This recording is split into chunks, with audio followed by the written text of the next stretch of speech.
Cheesecake.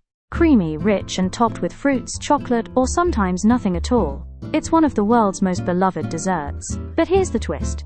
Cheesecake isn't really a cake. At least not in the way we usually define cake. Today, let's dive into the surprising story of cheesecake and find out what it actually is.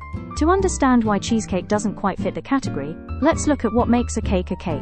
Typically, a cake is made with flour, eggs, sugar, butter, and some form of leavening agent like baking powder.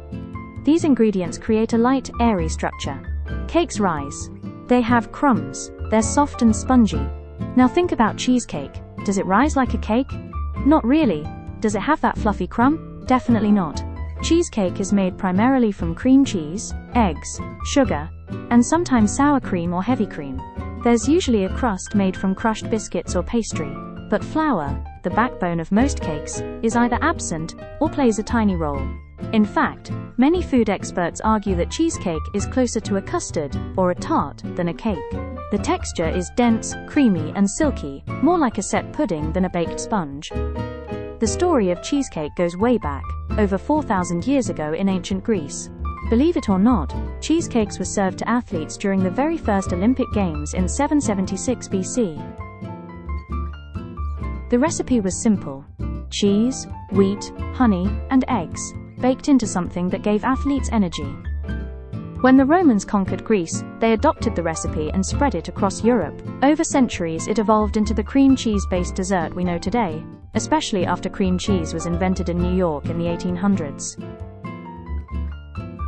So if cheesecake is really more of a custard pie or a tart, why do we still call it a cake? Some food historians believe the name stuck because of the way the dessert is presented: round, often sliced into wedges, and sometimes layered with crusts or toppings, similar to how cakes are served.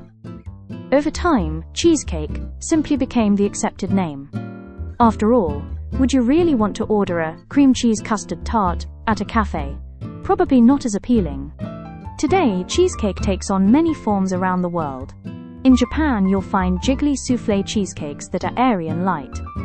In Italy, ricotta is often used instead of cream cheese, giving a different texture altogether. And in the Philippines, flavors like mango and ube turn cheesecake into something vibrant and local. So even if cheesecake isn't technically a cake, it's become a dessert with countless variations, loved across cultures. So why isn't cheesecake really a cake? Because at its core it's more of a custard pie dressed up as a cake. But names aside, does it matter? Whether it's creamy New York style, fluffy Japanese style, or fruity no-bake versions, cheesecake is proof that sometimes labels don't matter. Taste does. If you enjoyed this food story, hit the like button, subscribe for more tasty tales, and let me know in the comments. What's your favorite type of cheesecake? See you in the next video.